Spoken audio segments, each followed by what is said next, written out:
ৰাজ্যত পঞ্চায়ত নিৰ্বাচনৰ এটা ঢৌ বলিছে যিসকল পঞ্চায়ত যিসকল প্ৰাৰ্থী সেইসকলে দেখিবলৈ পোৱা গৈছে যে কিছুৱে যদি নাচি বাগি ভোটাৰ ৰাইজক আকৰ্ষিত কৰিবলৈ চেষ্টা কৰিছে কিছুৱে সেৱা লৈছে কিছুৱে নাচিছে গান গাইছে এনেদৰে কিন্তু আমি এগৰাকী আজি প্ৰাৰ্থী দেখুৱাম এইগৰাকী প্ৰাৰ্থী যি 61 নং মৰিনী সমষ্টি 61 নং কাটনি গাঁও পঞ্চায়তৰ অধীনৰ আঞ্চলিক পঞ্চায়তৰ এগৰাকী প্ৰাৰ্থী বৰ্তমান হাতত বটালৈ তেওঁ বিভিন্ন প্ৰান্তলৈ গৈছে ৰাইজৰ তেওঁ আশীষ বিচাৰিছে ভোট ভিক্ষা মাগিছে আৰু এনেদৰে হাতত দেখিছে বটালৈ আহিছে এইগৰাকী যি গুণৱতী ৰামচিয়াৰী কোচ নামৰ এগৰাকী প্ৰাৰ্থী আঞ্চলিক পঞ্চায়তৰ 61 নং গাঁও পঞ্চায়তৰ আৰু তেওঁ এইবাৰ আচলতে যি পাকঘৰ চাৰিবেৰৰ মাজৰ পৰা তেওঁ ৰাইজৰ মাজলৈ আহিছে ৰাইজক সেৱা কৰিম বুলি আহিছে আৰু তেওঁলোকৰ আমি কথা পাতিম আচলতে যিহেতু বাতৰি কৰিবৰ কাৰণে আহিছোঁ আৰু যিহেতু এওঁলোকৰ মনোভাৱটো আমি জানিব চেষ্টা কৰিম আচলতে কেনেকুৱা কি মনোভাৱ লৈ আহিছে বা কেনেকৈ ৰাইজৰনো সেৱা কেনেকৈ কৰিব এই কথাখিনি অকণমান পাতিবলৈ চেষ্টা কৰিম বাইদেউ অকণমান এইফালে আহিলে ভাল হ'ব আমি দেখিছোঁ তেওঁলোকে প্ৰতি ঘৰে ঘৰে গৈছে জ্যেষ্ঠজনক মই আপোনালোকক স্ক্ৰীণত দেখাইছোঁ জ্যেষ্ঠজনক সেৱা লৈছে যিসকল বয়োজ্যেষ্ঠ লোক আছে তেওঁলোকক সেৱা জনাইছে তামোল দিছে তেওঁলোকে তেওঁলোকৰ পৰা আস্থা বিচাৰিছে মই আপোনাৰ কাষলৈ আহিছোঁ প্ৰথমতে আপোনাক শুভেচ্ছা জনাইছোঁ ধন্যবাদ যিহেতু আপুনি দেখিছোঁ যে আপুনি এগৰাকী গৃহিণী আছিলে আপোনাৰ ঘৰত হয়তো ল'ৰা ছোৱালী আছে আপুনি পাকঘৰৰ চৌটোক লৈ আপুনি ব্যস্ত আছিলে কিন্তু এতিয়া আপুনি ৰাইজৰ সেৱা কৰিবলৈ আহিছে ৰাইজৰ বিভিন্ন সমস্যা দুখ এইবিলাক আপুনি নিবাৰণ কৰিবৰ কাৰণে আহিছে কেনেকুৱা কি ধৰণৰ এতিয়া ৰাইজৰ কাষলৈ আপুনি গৈছে ৰাইজে আপোনাক কেনেকুৱা ধৰণৰ কি কৈছে যে এনেকুৱা ধৰণৰ সমস্যা আছে তুমি সমাধান কৰিবা কিবা কৈছে নেকি ৰাইজে কেনেধৰণৰ আপোনাক উত্থাপন কৰিছে আপোনাৰ আগত হয় ৰাইজে কৈছে আমাৰ ইয়াত ৰাস্তা পদূলি বহুতেই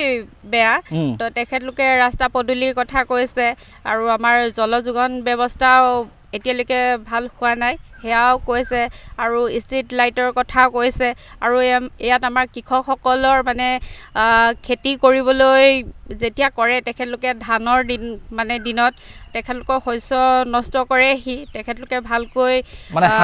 হাতী আহে হয় হাতীৰ বাবে তেখেতলোকে ভালকৈ মানে ধানমুঠি নেপায় এইবোৰ সমস্যা কৈছে আৰু আমাৰ ইয়াত ভোগদৈ নদী খহনীয়া বাঢ়ি গৈছে তাৰ সেয়া সমস্যা দূৰ কৰিবলৈ তেখেতলোকে কৈছে চাওঁ কিমানখিনি পাৰোঁ তেখেতলোকে আগবঢ়াই নিলে নিশ্চয় কৰিবলৈ পাৰিম নিশ্চয়কৈ আচলতে ৰাইজৰ বহুত সমস্যা আছে এটা পঞ্চায়তৰ অধীনত এখন গাঁৱত বহুত সমস্যা ৰাস্তা পদূলিৰ পৰা আদি কৰি পানীৰ পৰা আদি কৰি বহুতখিনি সমস্যা আছে চেষ্টা কৰিব 5টাকৈ কাৰ্যকাল যিহেতু 5 বছৰীয়া যিটো কাৰ্যকাল চেষ্টা কৰিব কিন্তু আটাইতকৈ ডাঙৰ কথাটো হৈছে যি আচলতে নিৰ্বাচনী যিটো প্ৰক্ৰিয়া ৰাজনৈতিক ক্ষেত্ৰখনত মহিলাৰ যিটো আচলতে সংৰক্ষণ বা মহিলা প্ৰাৰ্থী অধিক হোৱাটোৱে কিন্তু ভাৰতৰ গণতন্ত্ৰ বা এই গোটেই নিৰ্বাচনী প্ৰক্ৰিয়াটো কিন্তু খুব এটা ভাল ইংগিত বুলি ক'ব পাৰি এইসকল মহিলা যিসকল দেখিছে আগতে পুৰুষ প্ৰধান আছিলে পুৰুষে খেলে বা মহিলাসকল সাধাৰণতে পিছত থাকে কিন্তু আটাইতকৈ মই এইটো কাৰণে ভিডিঅ'টো বনাইছোঁ যে মহিলাসকল আগবাঢ়ি আহিছে গৃহিণীসকল যিসকল গৃহিণী মাত্ৰ এইটো সময়ত হয়তো গৃহিণীয়ে বেছিভাগ গৃহিণীয়ে ঘৰত ব্যস্ত হৈছে ল'ৰাটোৱে কি খাইছে মানুহজন কামৰ পৰা আহিব কি খাব এইখিনি যোগাৰত ব্যস্ত হৈ থাকে নহয়নে কথাটো হয় সেইখিনি কথা কিন্তু এতিয়া আপোনালোকে কিন্তু ওলাই আহিছে সমাজৰ কাৰণে সমাজৰ কাম কৰিবৰ কাৰণে এই যিটো অনুভৱ ৰাইজৰ কাৰণে কিবা এটা কৰিম বুলি ভবাৰ অনুভৱটো কেনেকুৱা আপোনাৰ মুখৰ পৰা একদম শুনিব বিচাৰিছোঁ ৰাইজৰ বাবে কাম কৰিবলৈ পাৰিম বুলি অনুভৱটো মোৰ ভাল লাগিছে তেখেতলোকৰ হকে যাতে মই কিবা এটা কৰিব পাৰোঁ আমাৰ আই মাতৃসকলৰ আগবঢ়াই নিব পাৰোঁ ল'ৰা ছোৱালী শিক্ষা ক্ষেত্ৰতো আগবঢ়াই নিব পাৰোঁ যে সেই তাকে আশা কৰি ওলাই আহিছে যেহেতু আপোনাৰ মহিলাটোক অগ্ৰাধিকাৰ দিব লাগিব ৰাইজকতো অগ্ৰাধিকাৰ দিব লাগিব মহিলাখিনি যিহেতু আপোনাৰ নিজে মহিলাৰ সমস্যা কেনেকুৱা দেখিছে বা কি সমস্যা মূলত দেখিছে বা সমাধান কেনেকৈ কৰিব কিবা আছে নি চিন্তা এতিয়াতো তেখেতলোকে সমস্যা অৰুণোদয় হিচাপ কৈ আছে আৰু বৃদ্ধ পেঞ্চনৰ তেখেতলোকে সেই তেনেকৈ মোক বক্তব্য কৰিছে এয়া কিমানখিনি পাৰোঁ মহিলাসকলৰ বিশেষকৈ কিছুমান মানে অসুবিধা থাকে যিখিনি বেলেগক ক'ব নোৱাৰে ধৰি লওক আৰ্থিকেই হওক বা ঘৰুৱা কিছুমান সমস্যাও থাকে বা কিছুমান প্ৰব্লেম থাকে সেইবিলাকো যাতে আপুনি যাতে এগৰাকী নেত্ৰী হিচাপে যাতে সেইখিনি যাতে সন্মুখীন হৈ সমাধান কৰিব পাৰে যাতে সেইটো আপুনি অৱগত কৰিছে বহুত ধন্যবাদ যাতে তেখেতলোকৰ সকলোবোৰ সমস্যা মই জানি তেখেতলোকৰ মূলত কথাটো হৈছে আৰ্থিক স্বাৱলম্বিতাটো এগৰাকী মহিলা যদি স্বাৱলম্বী হয় ঘৰখন শক্তিশালী হয়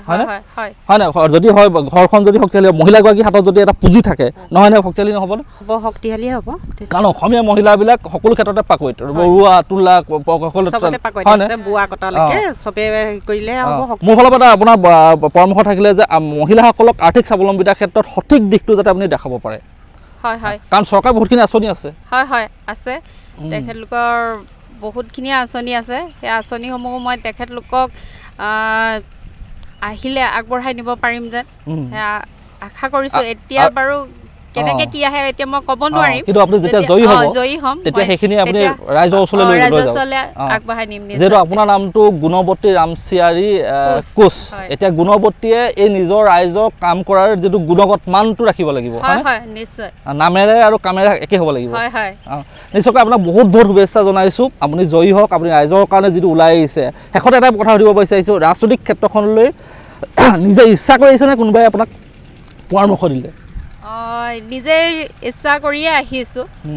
ৰাইজৰ ধৰি লওক কিছু কথা তেখেতলোকে কেতিয়াবা হয়তো কথা পাতিলে কয় যে মোৰ আমুকটো সমস্যা তামুকটো সমস্যা তেনেকৈ তেখেতলোকৰ সেই সমস্যাসমূহ জানি মই